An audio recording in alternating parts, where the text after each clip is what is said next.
respect est quelque chose de fondamental. Depuis un temps, j'ai essayé de mourir à certaines personnes et je me suis rendu compte que c'est carrément l'une des pires erreurs que j'ai pu faire depuis que je suis né. Tu dois savoir une chose, le respect est quelque chose de fondamental. Une fois qu'on a salué ton respect, on a salué ton honneur et ta dignité, ça va de pair. Je vais te donner quelques points qui vont t'aider à avoir du respect. Comment faire pour acquérir le respect des autres? Première chose, il faut être une personne de parole. Quand tu donnes ta parole, tu l'accomplis. Tu dis que tu vas sortir prendre de la classe, sors prendre de la Désolé, tu dis que tu vas faire certaines choses, fais ce que tu dois faire. Tu as dit que tu vas t'occuper de l'enfant. Par exemple, tu as dit à ta copine que tu vas t'occuper de son enfant.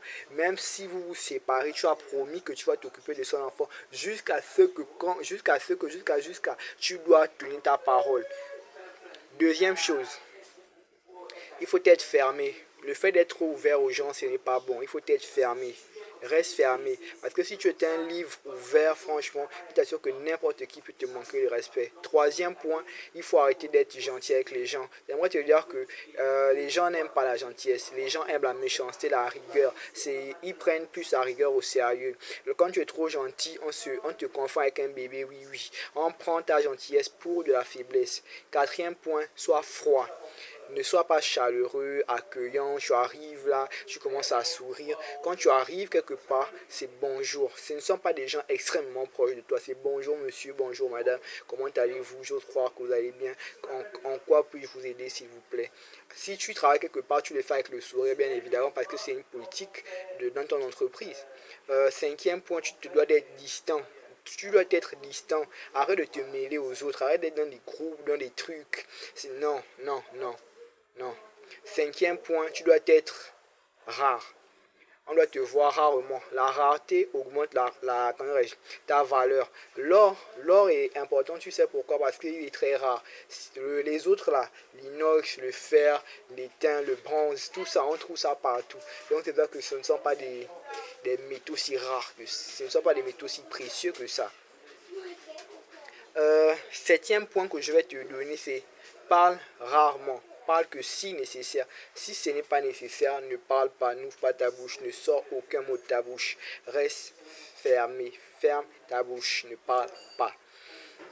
Septième point, je pense qu'on va s'arrêter là. Septième point que je vais te donner, c'est le fait de sourire rarement.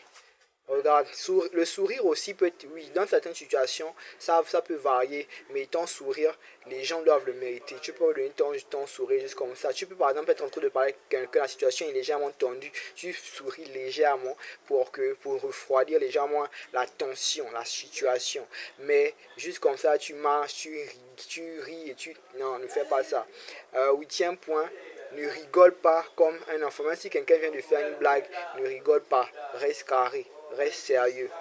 Neuvième point, rester sérieux en public. Rester sérieux en public est quelque chose d'incroyable. Et dernier point, comporte-toi en grande personne. Ne te comporte pas en enfant. Arrête les enfantillages. Comporte-toi en personne mature et adulte. Même il n'y a qu'avec ta femme ou avec ton mari que tu as le droit de te comporter comme un enfant. Hormis ça, reste sérieux. Les gens ne sont pas tes amis, tu dois comprendre ça. Les gens sont très très très dangereux. Si tu fais un faux pas, ils n'hésiteront pas un seul instant à te faire du mal. Les gens ne sont pas tes amis. Comme l'a dit Thomas Hobbes, l'homme est un loup pour l'homme.